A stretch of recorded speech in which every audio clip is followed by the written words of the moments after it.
हाँ जी, कहाँ थे?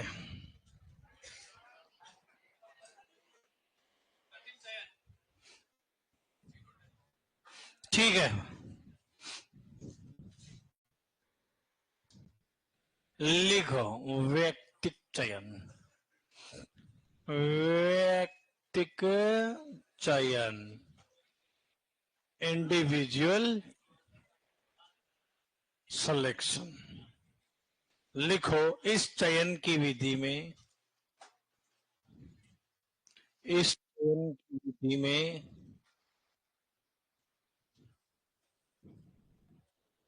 पशु के,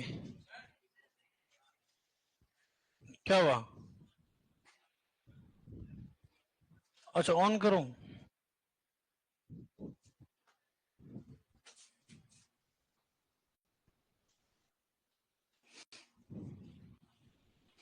हो गया?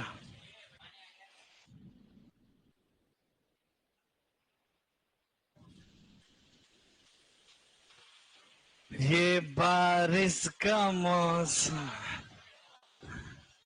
चलो, इस चयन की विधि में पशु के मात्रात्मक एवं गुणात्मक लक्षणों के आधार पर। महिपाल चौधरी फालका से राम राम। अरे जी, फालका तो मेरे कन्ने ही है साहब। राम राम। मात्रात्मक गुणात्मक लक्षणों के आधार पर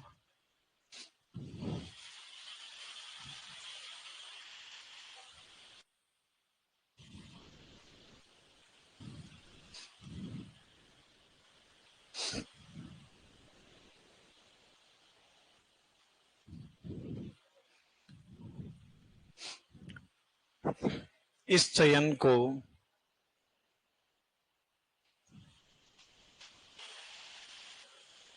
पशु समूह चयन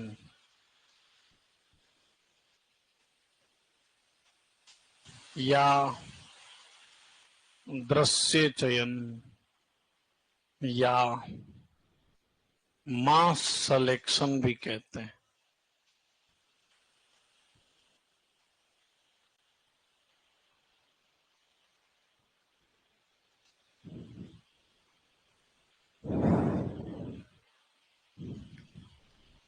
लिखो लिखो लिखो।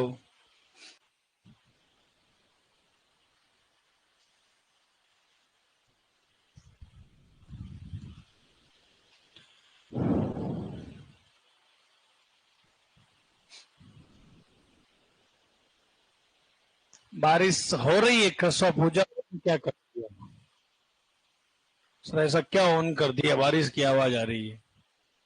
हाँ, इंद्रदेव जी ने ऑन किया।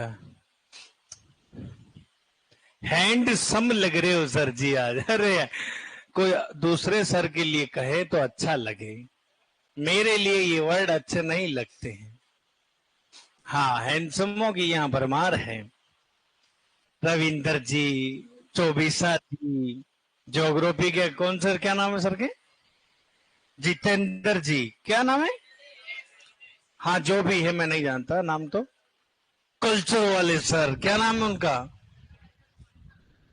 हाँ, मेरे ज्यादा थी पूरी क्लास के बॉय जी स्मार्ट बनते, देखो ना यार, हैंडसम स्मार्ट क्या है ना भैया? यस। चलो, व्यक्तिक चयन हो गया। बूढ़े आदमी के लिए ये वर्ड अच्छे नहीं लगते हैं, ठीक है। चलो, सेकंड नंबर पे है वंशावली। क्या है?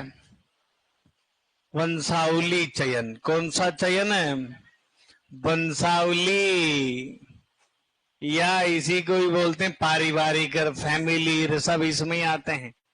पेडिग्री। कौन सा डिग्री? पेडिग्री चयन। चलो,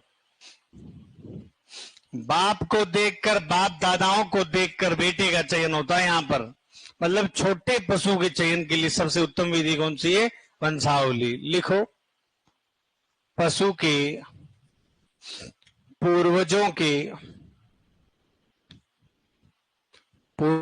के वंशावली अभिलेख देखकर।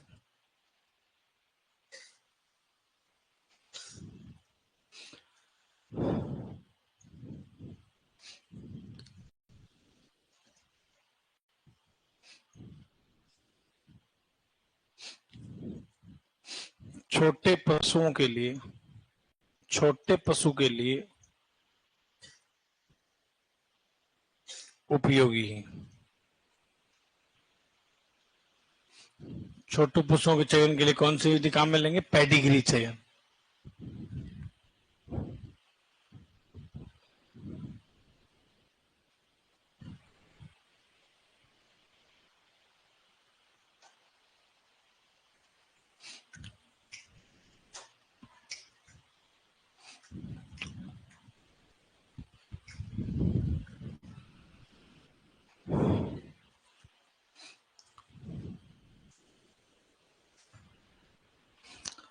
ये आपका लेट हो गई, बरसात ज्यादा हो गई है ना। हाँ, बारिश में होता है ऐसा। चलो, थर्ड नंबर पे लिखो, पशु प्रदर्शन व्रत चयन। पशु प्रदर्शन व्रत चयन, सोरिंग सिलेक्शन। Souring selection. मेले या प्रदर्शनी में विजेता पशु का चयन किया जाता है। किसमें?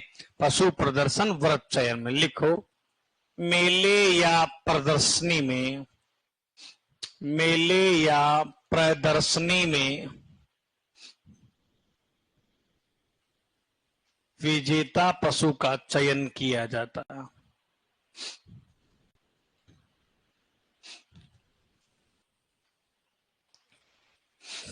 युवराज पार्टी को कौन जानता था?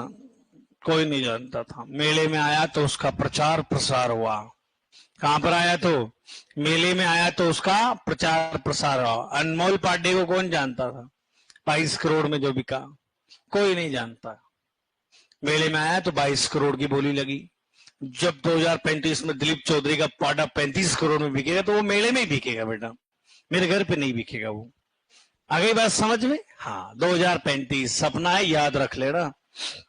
हाँ, ऐसा बुलडोजर बना दूंगा उसको। हाँ, चलो, तो ये जो चयन की विधि है ये आप लिखिएगा, पशुधन प्रसार शिक्षा के लिए उपयोगी विधि है ये। पशुधन प्रसार शिक्षा,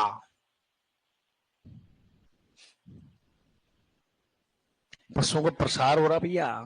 animal extension education, animal extension education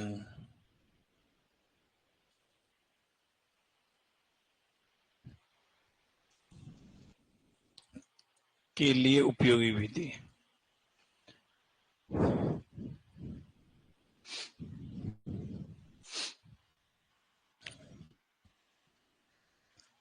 अंचल गोयल सर, कितना लिखा दिया सर जी, आवाज साफ नहीं आ रही है। 1 2 3। युवराज की क्या प्राइज है? अब तो बेचारा वो तो मर गया होगा, पुरानी बात है ये, 17 18 16 की बातें होंगी शायद ये। और आज चल रहा है ये 25। तब तक तो आप बूढ़े हो जाओगे। 35 तक तो क्या ही बूढ़ा, मैं तो 70 में जाने का प्लान कर रहा हूं। बूढ़ा नहीं होऊंगा मैं। हाँ, यूं झुर्रियां पड़ सकती है, शरीर खराब हो सकता है, यूं देखने में यूं चल सकता हूं, यूं कान हिलेंगे मुझे पता है, चमड़ी हिलेगी यूं, भैया लोटा भर दो, पर जोश बराबर रहेगा। मतलब जो सोच है मेरी वो बराबर रहेगी। हाँ, मतलब जैसे काम करना, ये काम करना तो करना ही है। भले ही कहाँ नहीं लेजर क्या करना है, उद्देश्य बड़े होने चाहिए आदमी की। चलो, वो सबका होगा जी, सबके साथ होगा। जो आप आज बढ़िया कांच के सामने रही हो करते हो नहीं हो, लड़कियां हो चाहे लड़के हो, समय सबका आएगा। क्यों भैया, सबका आएगा, सबकी बारी है, देख लेना। तो इसलिए इतना गुमान नहीं करें भैया थोबड़े को लेकर। लिखो गुणांकन तालिका विधि, गुणांकन तालिका, score card, score card method. तो चयन की सबसे अच्छा वैज्ञानिक तरीका कौन सा है?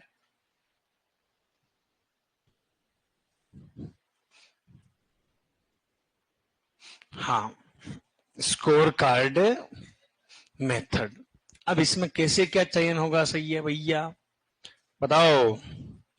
इस चयन की विधि में पशु का चयन निर्धारित अंकों के आधार पर करते हैं, निर्धारित अंकों के आधार पर करते हैं। अंकों के आधार पर करते हैं। अंक कौन कौन से हैं? जैसे मेरे सामने गाय खड़ी है ना, मेरे सामने गाय खड़ी है तो, या भैंस खड़ी है, तो उसके मैं सामान्य स्वरूप जो होगा उस 30 में से नंबर दूंगा। किस में से नंबर दूंगा? 30 में से। शरीर समता के मैं नंबर दूंगा कितने? 20 नंबर। और दुग्धांग थन देखकर कितने नंबर दूंगा? 30 नंबर में से दूंगा। और डेयरी गुण में से 20 में से नंबर दूंगा। तो जैसे वो खड़ी है गाय भैंस, अब मैंने नंबर दे दिए सर, किसी के 30 में 20 नंबर आया, किसी के 20 में से 10, 30 में से 24, 20 में से 15। तो यूं करके भाई कितने क्या नंबर आए हैं। तो नंबर देखिएगा, सामान्य पशु रखूंगा मैं किस श्रेणी में? सामान्य पशु रखूंगा मैं 50 नंबर आएगा ना, 0 से 50 वाले को सामान्य श्रेणी में रखूंगा। इसको मध्यम बोल के उत्तम भी बोल सकते हैं, ठीक है सर। 50 से 75 और सर्वोत्तम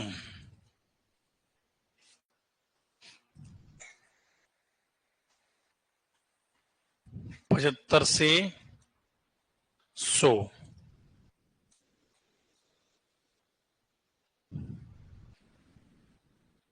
न्यूनतम अंक, न्यूनतम अंक कितने होने चाहिए सर? कहते हैं कि 75 तो होने ही चाहिए, 75।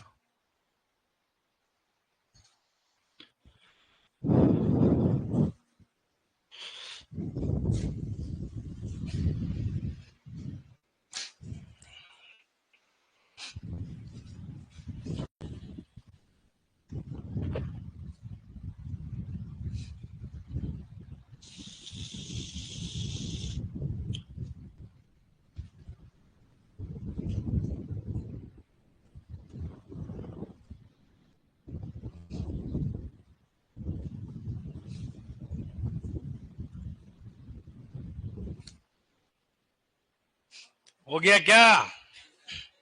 अंडर आर्मर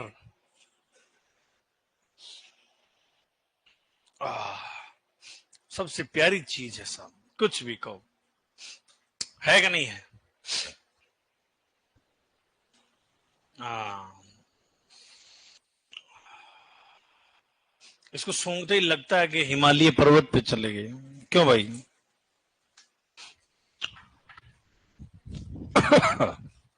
चले आगे। लास्ट है प्रोजेनी, संतति परीक्षण। कौन सा परीक्षण? हाँ, एक आध क्वेश्चन बने तो बन जाए, चांस कम ही रहते हैं, पर आ जाए तो रेडी रहना आप, ठीक है।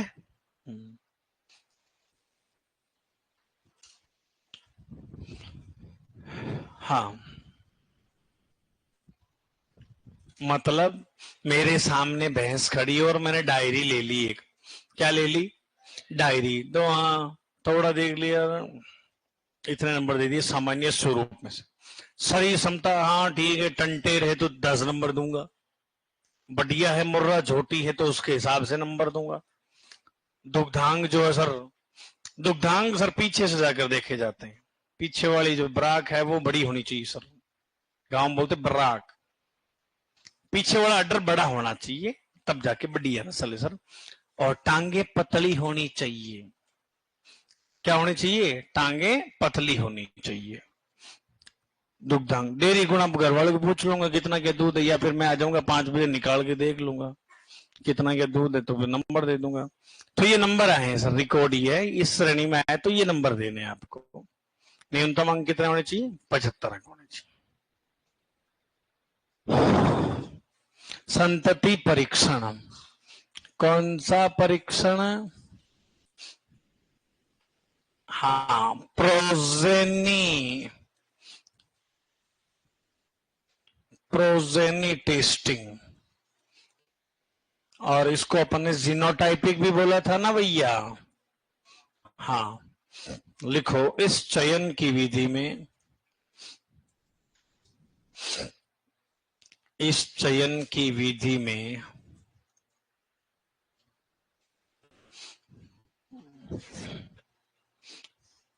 में संतति के उत्पादन के आधार पर, संतति के उत्पादन के आधार पर सांड की श्रेष्ठता का, तो इस चयन की विधि में किसका चयन किया जाता है? हाँ, सांड की श्रेष्ठता का आंकलन अंकों के रूप में करते हैं। भाई बच्चा बच्ची पैदा हुआ है, भाई 100% मानते हैं तो 110% हो गया, मतलब जो उसकी वैल्यू थी उससे 10% अच्छा बच्चा है, तो अपन कहेंगे सर ये सांड अच्छी क्वालिटी का। मतलब बच्चे को देखकर बाप का चयन हो रहा है, किसमें? संतति परीक्षण में। आंकलन अंकों के रूप में करते हैं, अंकों के रूप में करते हैं, जिसे क्या कहते हैं? जिसे सायर इंडेक्स, सायर इंडेक्स यानी सांड सूचकांक कहते हैं। सांड सूचकांक कहते हैं। सबसे खर्चीली विधि है क्योंकि समय ज्यादा लगता है इसमें।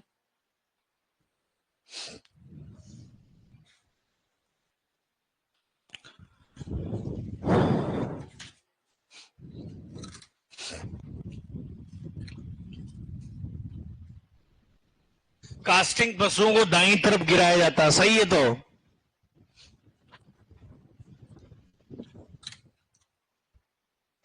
राइट साइड में। किस साइड में? राइट साइड में। सर कितनी क्लास हो गई? कुछ नहीं, पहली मेरी है। लिख लिया क्या? अब देखो, अब टॉपिक की बात करेंगे अपन। नवजात बछड़ों की देखभाल सुना कभी आपने? हाँ, तो उसमें 2-4 बातें हैं जो याद रखनी है। नवजात बछड़े की 9 30 में कौन सी जो है एंटीबॉडी होती है? IgA, IgG, IgG होती है। मनुष्य की जो कोलेस्ट्रॉम होती है उसमें होती है IgA होती है। कौन सी? IgA होती है। कास्टिंग क्या है सर? हाँ, कास्टिंग क्या है? क्लासे देखो पहले, 16 हो गई, 15 क्लासे देखो तब समझ में आएगा। हाँ, नवजात बछड़े की देखभाल। छोटे छोटे टॉपिक है रे, बेचारे गरीबड़े टॉपिक हैं ये तो। कौन से टॉपिक है?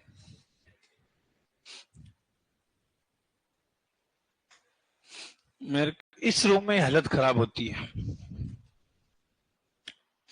जुकाम इससे ही बनता है, गर्मी होती है फिर पानी पीता हूँ तो फिर मामला सेट हो जाता है। तुम तो क्या बैठे हो तो इतनी नहीं लग रही है।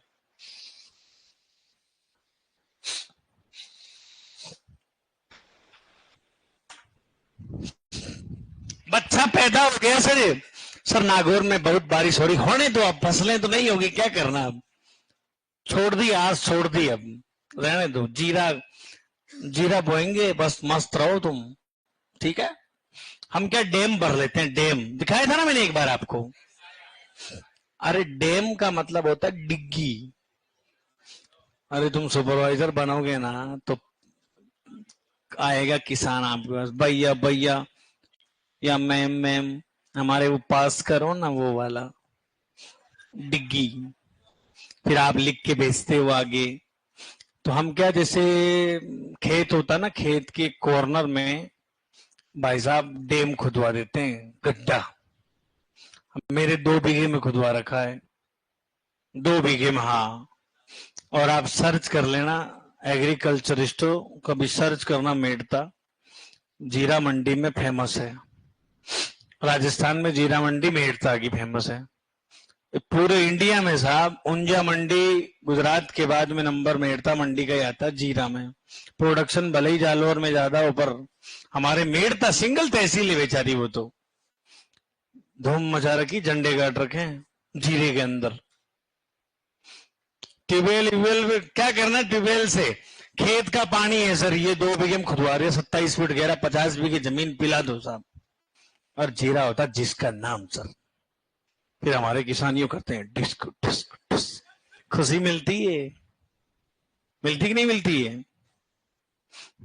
कुछ खर्चा नहीं, तुम्हारे ट्यूबवेल में फलाना लाइट डिम फूलर, आज वो चेकिंग आ गया, उतरो तार, उतरो तार, उतरो आते तो साहब ठोक्यो हैंडल बढ़िया, जनरेटर करो सब पानी कड्डियो बारे, कोई रिस्क ही कौन साहब, ओ टेक डीजल पेट्रोल, ओ ठुक ठुक ठुक ठुक पानी आ जाता है ऐसे, रिस्क ही नहीं साहब। चलो, नवजात बछड़े की देखभाल, सर बछड़ा पैदा हो गया, अब क्या करे सर, बाहर आ गया, इसको सीधा खींचे गया तो नीचे की तरफ खींचे, समझ गए क्या, नीचे की तरफ खींचे, यूं नहीं तुम ऐसे तो खींच सकते नहीं हो, फिसलन होती है वहां पे, रेत में बढ़िया हाथ डालें, रेत में, रेत से यूं करे फिर खींचे उसको, फिर आपकी पकड़ मजबूत बनेगी, नीचे की तरफ खींचो, और पैदा होते ही 2 रेपटे दो उसके, पैदा होते ही 2 रेपटा धर दो, कोई बात नहीं, बेचारे को सांस आ जाएगी रे। नाक व मुंह से क्या हटाए, झिल्ली को हटाए ताकि सांस आ जाए। लिखो, बछड़े के जन्म के तुरंत पश्चात, जन्म के तुरंत पश्चात नाक व मुंह से, नाक व मुंह से झिल्ली,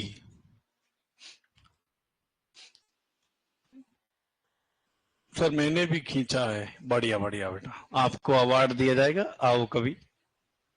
नाक व मुंह से झिल्ली को हटाएं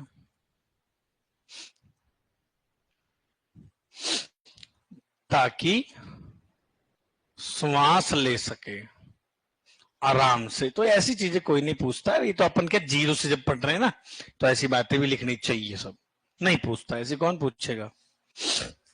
अब सर उसके बाद क्या करें, उसके बाद क्या करें, उसके बाद उसकी नाड़ को, नाड़ की बजाय कुछ और मत काट देना, सावधानी हटी दुर्घटना घटी। तो नाल को, किसको, नाल जो, देखो गांव में तो कोई नहीं काटता, गांव में जैसे ही बछड़ा वो दौड़ेगा ना तो वो वैसे ही टूट जाती है, जो लंबी लंबी आती ना वो टूट जाती है, सूखते ही वो अलग। पर इसमें कहा गया है कि नाल को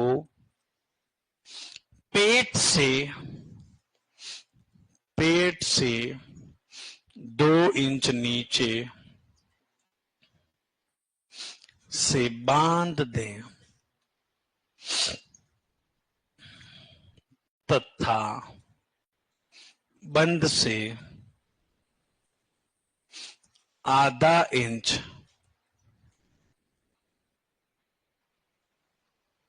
बंद से आधा इंच नीचे से काट दें तथा कटे हुए भाग को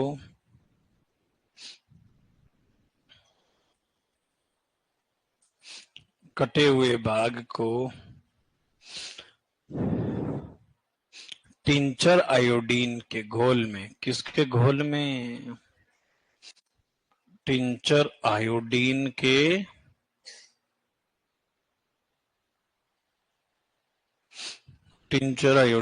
के घोल में डुबो दें।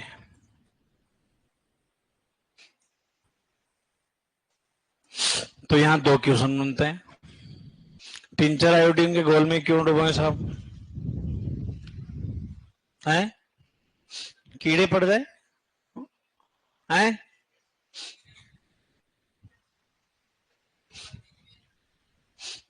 परजीवी नियंत्रण के लिए केरोसिन लगा दे उसकी बजाय। तो सही बताओ भाई, टिंचर आयोडीन के घोल में क्यों, सरसों के तेल में क्यों नहीं? गर्ल्स बताएंगे, जानकारी तो इनके पास है। बताओ बेटा।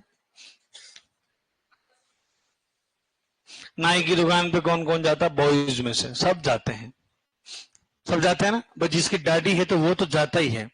कटिंग वाले कटिंग करवाने जाते हैं, पर जैसे बिना दाढ़ी वालों के उनको क्या काम पड़े, वो तो कह देते हैं भैया कटिंग करो फ्री। अब जो दाढ़ी करवाने जाते हैं तो कई बार ब्लीडिंग आ जाती है, ब्लीडिंग आ जाती है तो फिर वो नाई जो है फिटकड़ी रगड़ता है। क्या रगड़ता है? क्यों? क्योंकि उस ब्लड को रोक देगी, वहीं पर रोक देती है फिटकड़ी, जलन करती, पता है आपको? तो ये फिटकड़ियां, टिंचर आयोडीन, ये स्तंभक का काम करती है। औषधियां पढ़ाऊंगा ना आपको, एस्ट्रिंजेंट बोलते हैं इसको। एस्ट्रिंजेंट यानी रक्त के प्रवाह को रोक देने वाली औषधियां हैं। तो जो मैंने काटा था ना, कोई ब्लीडिंग व्लीडिंग नहीं आए सर, उसको अपन इसमें डुबो दीजिएगा, वो रोक देगी और कोई कीड़े वीड़े भी ना पड़े सर वहां पर। तो टिंचर आयोडीन ये काम करता है। ठीक है। अब ये पूछ ले सर, पेट से कितना इंच नीचे कट लगाएं? ओ बांध दें? नहीं, काट दें। पेट से कितना इंच? पेट से 2.5 inch. Very very very very very, बहुत बढ़िया। लिख लो, ये लिख भी लिया। चले आगे।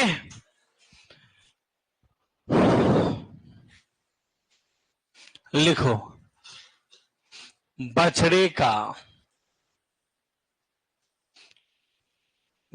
का पॉइंट्स लिखते रहो। बछड़े का जन्म के समय भार कितना होता है? बताओ। 25 से 45 किलोग्राम। जन्म के समय भार कितना? 25 से 45 किलोग्राम। चलो,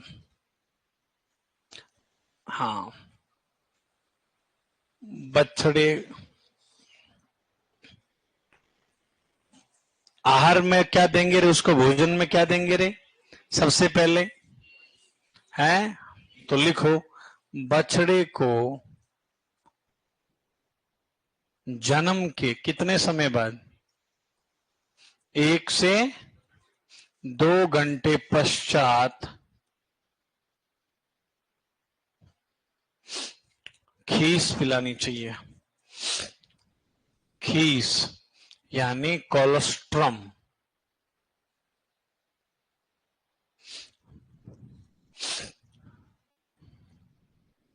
कोलोस्ट्रम शरीर भार का 1/10वां भाग पिलानी चाहिए।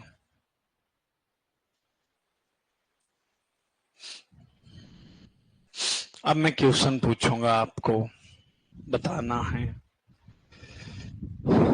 गर्ल्स बताएंगे, बॉयज नहीं। आप बताओ, हाथ खड़े कर लेना, मैं पूछते ही नहीं बताना है। यूं हाथ खड़े कर लेना। बछड़े का वजन है जन्म के समय 33 किलोग्राम, तो उसको कितना खीस पिलाओगे? हाथ खड़े कर लेना। हाँ, 9।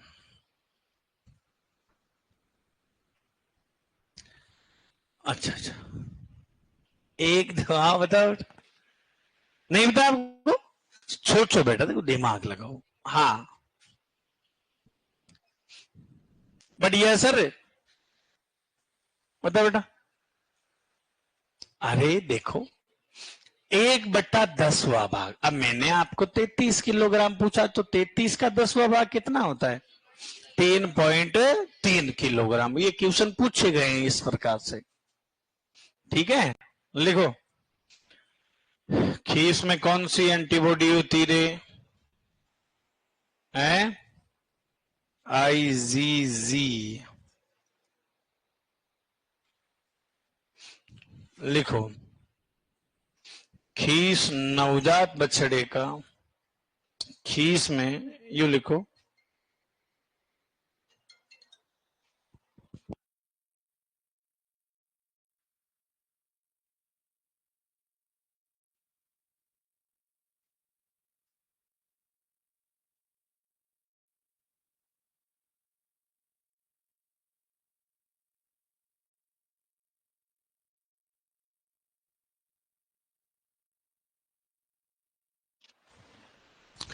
चलो, खीस शरीर भार का 1/10वां भाग पिलानी चाहिए। खीस में विरेचक गुण पाए जाते हैं, लग्जेटिव। कौन से रे? अब देखो, मां मर गई, पैदा होती बच्चे को दे दिया, बाय बाय बेटा जा रही हूं। अब उसको खीस कौन पिलाएगा? दुकान से लाएंगे क्या? ला में मिल सकती है वहां पर, मिलती है दुकान पे खीस बेटा? मिलती मिलती। बोलो बोलो, फेंक दो, तुम्हारे क्या है? बताओ। नवजात बछड़े की यदि मां नहीं हो, खीस नहीं मिलने की स्थिति में उसको क्या पिलाए सर के? उसकी पोटी। वैसे खीस क्यों पिलाते पता है? पोटी को बाहर निकालने के लिए। किसको बाहर निकालने के लिए? और पोटी को बोलते हैं मैकोनियम। बछड़े की पोटी को क्या बोलते हैं? मैकोनियम को बाहर निकालने के लिए सर खीस पिलाया जाता है, ताकि उसका पेट एकदम साफ रहे। अरे छोटे बच्चे को उसकी माँ का दूध पिलाना चाहिए स्टार्टिंग में। यूं नहीं, साहब भैंस का दूध दे देगा ना तो पेट हो जाएगा मेरी तरह, बच्चे का पेट लटक जाता है। यूं कहते हैं माँ का दूध पिलाएं। और 6 महीने साल भर के बाद में जब माँ भी कह देती, परेशान हो जाती माँ भी, अब बच्चा बड़ा हो जाता है तो फिर नहीं पिलाया जा सकता, तो उस समय गाय का दूध पिलाते हैं, और वो भी पानी डाल के। पानी डाला जाता है उसमें भी, गाय वाले दूध में। भैंस का दूध पिलाया ना तो भाई साहब उसके मिंगने आएंगे बच्चे के, फिर ऊंट की तरह। जितना जोर लगा के हैया करेगा ना, फिर तो वो आएगा ही। मोर, मोर देखा आपने? मोर, मोर दीवार पर कैसे यूं रखता है टिक, वैसे आती फिर बच्चे के। IgG। बताओ ना, मेरा जवाब दो आप। अरंडी का तेल। किसका? Castor oil. क्योंकि अरंडी का तेल जब औषधियां पढ़ोगे आप, ये 21 की भर्ती में क्वेश्चन था कि निम्न में से विरेचक औषधि कौन सी है? अरंडी का तेल और मैगसल्फ, मैग्नीशियम सल्फेट। तो ये विरेचक का काम करते हैं बेटा। चलो लिखो। बछड़े को खीस न मिलने की स्थिति में, खीस न मिलने की स्थिति में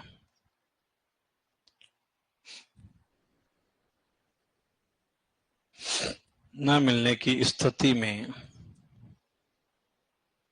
अरंडी का तेल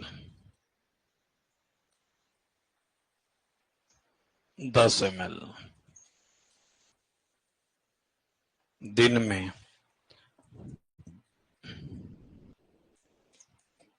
2 या 3 बार पिलाएं।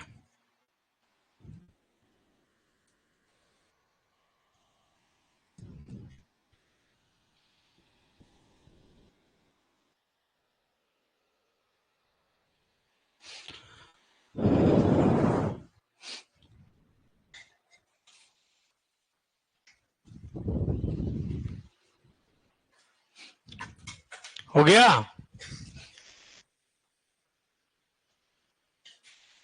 सर मैं जा रही हूं, रिपीट करो सर जी। ओके।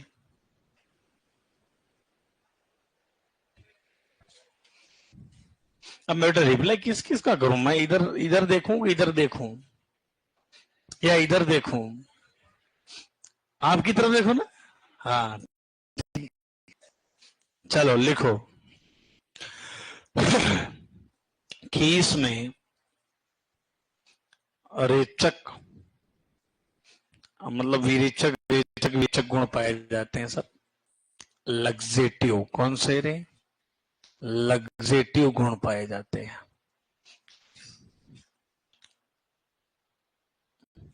और खीस वैसे अपनी कह सकते हैं सर दस्तावर गुण। कौन से गुण रे? दस्तावर गुण पाए जाते हैं सर, दस्तावर गुण पाए जाते हैं। हाँ, बछड़ा जिसकी माँ एक्सपायर हुई हो, क्योंकि जानवरों में माँ ही सब कुछ होती, पिता नहीं होता है। पिता तो पता ही नहीं कौन है, तो वो ऑर्फान काफ कहलाता है। क्या कहलाता है? ऑर्फान काफ।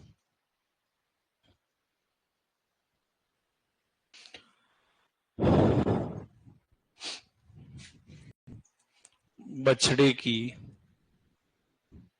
पोटी, बछड़े की विष्ठा, विष्ठा मैकोनियम कहलाती।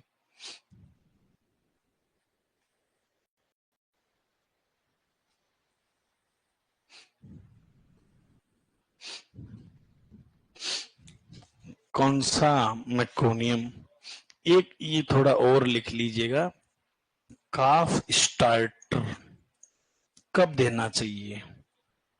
काफ स्टार्टर जो है सर, जब जब रूमन डेवलप हो जाए, तो रूमन डेवलप 4 से 5 माह, तो 4 माह की उम्र से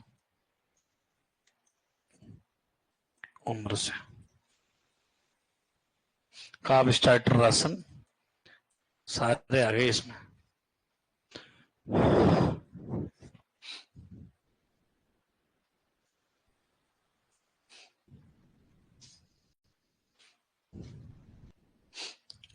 इंग्लिश में भी याद करना होगा क्या सर जी? बिल्कुल, इंग्लिश और हिंदी दोनों याद करो ना। सब 10 ml से ज्यादा पिला दे तो क्या होगा? कुछ नहीं होगा, लंबा हो जाएगा। फिर कहेगा माँ मेरी शक्तियों का गलत इस्तेमाल हो रहा है, आप मुझे क्यों छोड़ के चले गए? बताओ, बछड़े पालने की विधि में साथ रखकर पालना चाहिए या अलग रखकर? क्यों बेटा? अपन इंडियन लोग इमोशनल लोग हैं, ये आपको पता है। ऐसी भैंस का दूध पीते हैं अपन जो खुद इमोशनल है साहब। ये रियलिटी बात है। ये मेरी बात को कोई उठा नहीं रहा है, बाकी मुझे कहीं डिबेट में जाने का मन कर रहा है। रियलिटी में अपन इंडियन लोग भयंकर इमोशनल हैं। हर चीज में तुम घर से जब आते हो पढ़ने के लिए, तो इमोशनल नहीं होते क्या? होते हो आप लोग। और फॉरेन कंट्रीज वो पीते हैं विदेशी गायों का दूध, वो इमोशनल है ही नहीं साहब। गाय भैंस के बछड़े को अपन अलग कर दो, भैंस भाई साहब पैर पटकने लग जाएगी वो, क्योंकि उसमें मैटरनल इंस्टिंक्ट जो ज्यादा होता है, मातृत्व गुण ज्यादा होता है। तो मातृत्व गुण ज्यादा है तो क्या है सर समस्या? वापस हीच में लेट आती है, हीच में वापस लेट आती है वो। और यो अलग फेंक देते ना अपन, तो वापस हीट में जल्दी आएगी वो, 1 महीने में तो हीट में आ जाती है सर विदेशी गायें।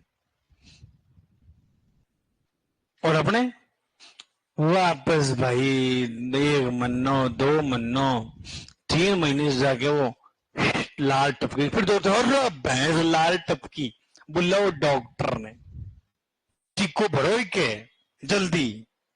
तो इस समस्या वापस रहती गांव में तो। चलो लिखो, बछड़े पालने की विधियां लिखो। बछड़े पालने की विधियां।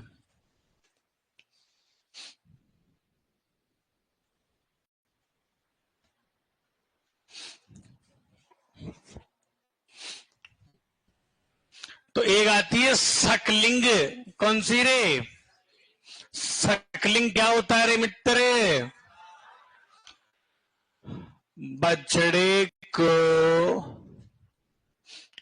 मां के साथ रखकर पालना।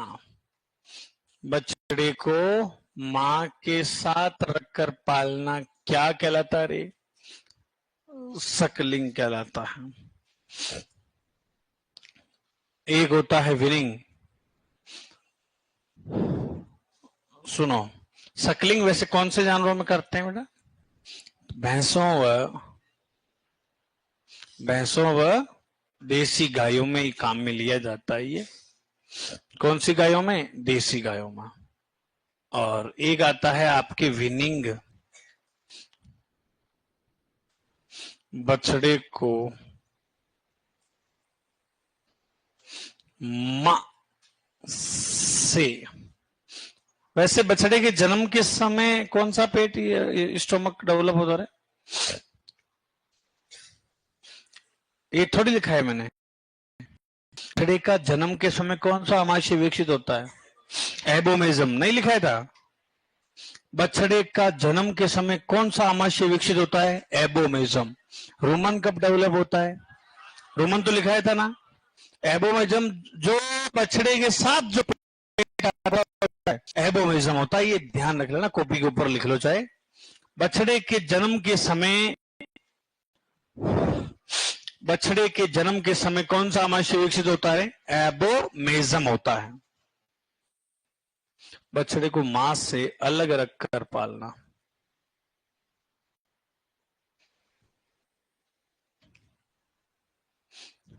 विनिंग। और विनिंग जन्म के 24 से 48 घंटे बाद। और जीरो विनिंग किसको बोलते हैं?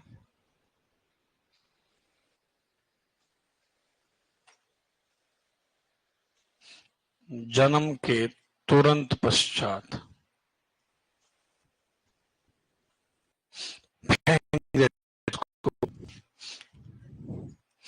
और ये कौन से में करते हैं?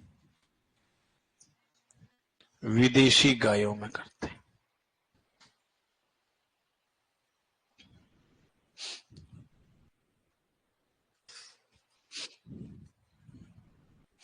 भैंस में करना कठिन क्यों रे?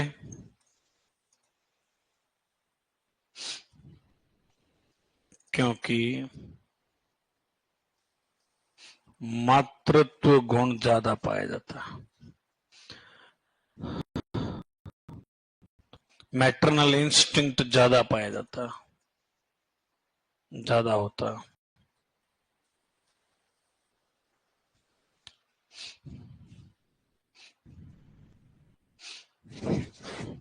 खीस में प्रोटीन कितना होता है? ये ऐसी बातें अपन जब दूध पढ़ेंगे ना, उसमें अपन चर्चा करेंगे। वैसे खीस में प्रोटीन होती है 16%। कितनी होती है? 16%। तो एक बार क्वेश्चन भी था, डब्ल्यू में था, सामान्यतः दूध से कितना गुना ज्यादा खीस में प्रोटीन पाई जाती है? 5 गुना। क्योंकि दूध में प्रोटीन होती है 3.5%। कितना रे? 3.5। और खीस में होती है 16 पॉइंट कुछ होती, तो 5 गुना ज्यादा होती खीस में प्रोटीन। तो ऐसी बातें जो है ना भाई, वो अपन जब खीसर पढ़ेंगे ना, क्रीमेर, मिल्क, दूध और सारे, वहां चर्चा करेंगे। ठीक है?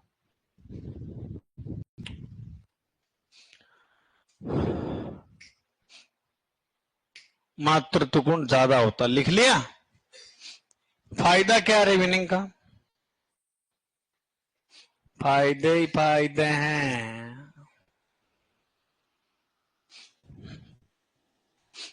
फायदा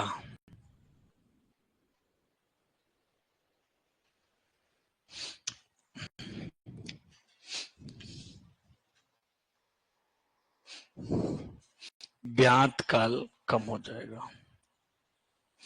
ब्यात काल कम हो जाता। ब्यात काल कम कैसे? वो तो वही बच्चा तो वही है, 282 दिन से देगी। जाएगी, पर दोनों ब्यात काल में जो अंतर है ना वो कम हो जाएगा। इसका मतलब है सर वो हीट में जल्दी आएगी, प्रेग्नेंट जल्दी हो जाएगी, ये होता है।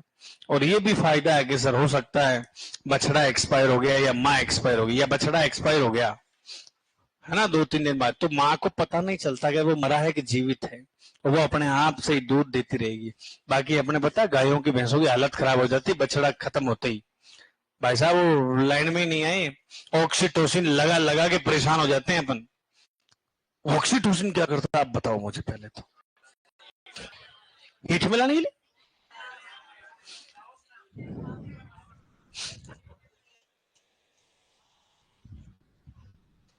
देखो ऑक्सीटोसिन क्या करेगा, ऑक्सीटोसिन जैसे आप अड्डर पढ़ते हो कभी, वहां जैसे कुपिकाएं होती हैं, क्या होती रे, कुपिकाएं। दूध बनाने की संरचनात्मक क्रियात्मक इकाई कौन सी होती है, कुपिकाएं, एल्वियोलाई।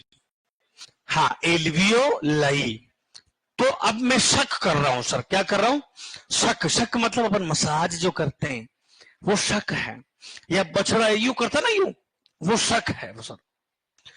अब सर बछड़ा यदि है, ऑक्सीटोसिन जो हार्मोन है वो यहां पर मायो एपिथेलियल कोशिकाओं में संकुंचन पैदा करेगा, संकुंचन पैदा करेगा, तो जो दूध है वो डक्ट में आ जाएगा सर। इसी को बोलते हैं मिल्क लेट डाउन, दूध उतारना या पावसना। ठीक है, अब बछड़ा ही नहीं है तो फिर क्या करें, तो फिर उसके पुट्ठे में इंजेक्शन ठोको आप किसका, ऑक्सीटोसिन का। 5 से 7 मिनट तक असर रहता है ऑक्सीटोसिन का। कितने समय तक, 5 से 7 मिनट तक। फिर 2-4 दिन तो लगाते हैं, सुबह जल्दी उठ उठ कर फिर अपन कुछ कड़ा चुबा देते हैं ना, तो भैंसू लगता हो ठीक है मेरे इंजेक्शन लग गया, तो फिर मायो एपिथेलियल में संकुंचन हो जाता है। ऐसे होता गांव में कि ज्यादा लगाना भी फिर वो हानिकारक सा हो जाता है, समझ में आ गई। फिर कांटा चुबाते हैं लोग बाग, और हाँ बस साइकोलॉजी का ही तो है, और क्या है, साइकोलॉजी है भैया। चलो तो ये अपनी प्यारी सी फूटरी सी बातें थी, लिख लो, ये लिख लिया क्या। कैपोनाइजेशन किसे कहते हैं, देखो मैंने लिखा तो दिया आपको। बर्गीकरण करने की प्रक्रिया क्या कहलाती है, कैपोनाइजेशन। और तुम बार बार ये जब डिस्कस करते हो ना, अरे गुरुजी आपने तो उम्र लिखा है नहीं, कहीं भी दुनिया भर की जगह सर्च मार लिया पर उसका एज मिलता नहीं है कैपोनाइजेशन का। ठीक है, और मैंने आपको बताया भी था डाई इथाइल स्टील बेस्टोल क्या है, वो बैन है। तो बैन है तो कैसे करेंगे,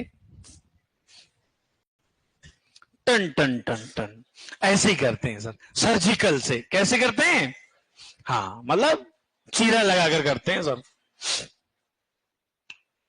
ठीक है वाह, ओके, कल हो जाएगा आपका बेसिक। एक तो बाहर वाला टॉपिक, कौन सा वाला, बाहर 2-4 फॉर्मूले 11th के अलावा भी एक्स्ट्रा लिखा दूंगा।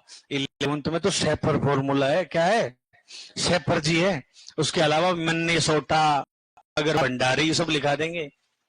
ठीक है, फॉर्मूला याद रख लेना। और एक अंडे की संरचना बची, वो आप कॉर्पोरेट करोगे तो कल ही हो जाएगा कंप्लीट। ठीक है, फिर अपन उतरेंगे किसमें,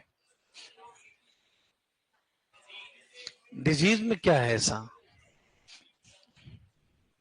हाँ जो भी है उतरेंगे, जहां उतर जाएंगे, पर देखो कल ये तो करो कंप्लीट।